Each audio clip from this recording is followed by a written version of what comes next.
والله العظيم تعب، ودي كانت احدى المحاولات الفاشله، بس مش هيأس، لن أيأس. والله لو كنت فلاحه ابقى كده.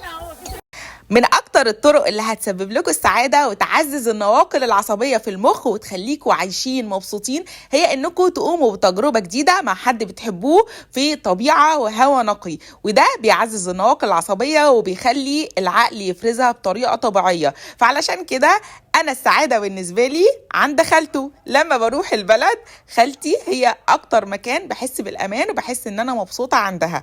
والنهارده قررت ان انا اطلب منها اقوم بمغامره جديده وتجربه جديده، بما ان انا قاهريه اصلا، مولوده وعايشه طول عمري في القاهره، فبالنسبه لي كل الحاجات اللي بتتعمل في الريف جديده عليا. طبعا اهل الريف الحاجات دي بالنسبه لهم معتاده والحاجات دي طبيعيه جدا ومش هتسبب لهم اي مغامره. هم لما بيجوا عندنا في القاهره بقى بيعيشوا المغامره اللي بجد. فاحنا بقى هنبدل دلوقتي، علشان بما ان انا بتاعه علم نفس فدارسه كويس قوي ازاي اعزز النواقل العصبيه في المخ وازاي اساعدها ان هي تتفرز بطريقه طبيعيه. فهي ان انا مقضيه وقت لطيف مع الناس اللي بحبهم وهي خالتي وبنات خالتي، وتاني حاجه في جو طبيعي، وتالت حاجه بقوم بمغامره جديده بالنسبه لي وهي اني جربت اشوي السمك في الفرن الفلاحي القديم. الحقيقه ان هي ما كانتش هتعمل السمك خالص في الفرن ده، بس انا طلبت منها طبعا انا عايزه اقضي وقت لطيف واعمل مغامره جديده بايدي، لان الحاجات دي كلها بتعزز النواقل العصبيه في مخ البني ادمين. وطبعا بما ان انا بساعدكم والمفروض ان انا هدربكم عشان تقدروا تعملوا الحاجات دي بنفسكم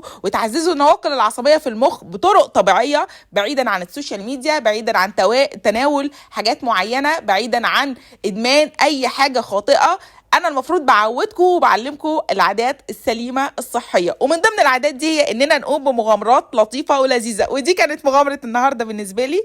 حاولت بشتى الطرق اني اشوي بس عايزه اقول لكم الموضوع طلع صعب جدا جدا جدا. الله يكون في عونهم بصراحه. انا مش عارفه ما شاء الله الله اكبر هم شاطرين في الحاجات دي ازاي. انا حرفيا كنت هفطس يعني. وكده بقى انا بعلمكم وبعرفكم ان شعور السعاده احنا بنقدر نتحكم فيه في عقلنا، وبنقدر نخلي عقلنا يفرزه بطرقنا احنا وبابسط الطرق. تقضوا وقت لذيذ ولطيف مع حد بتحبوه، سواء جوزك او اولادك او خالتك او اي حد بتحبيه، وتعملوا مع بعض حاجات بايديكم، مهارات غريبه عليكم وتجارب لسه اول مره تعملوها. وكل ده هيعزز لكم النواقل العصبيه في مخكم. النواقل العصبيه واحساس السعاده احنا بنقدر ننتجه بابسط الطرق، وده اللي انا بعلمه لكم. علشان كده ما تنسوش تتابعوني، لان بابسط الطرق هخليكم تتعلموه. وكده اجازتي عند خالته وخلصت.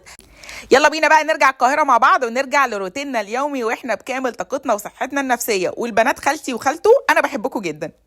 وكده بقى انا علمتكم ازاي تقدروا تخلقوا السعاده لنفسكم. قولوا لي بقى هتعملوا التجربه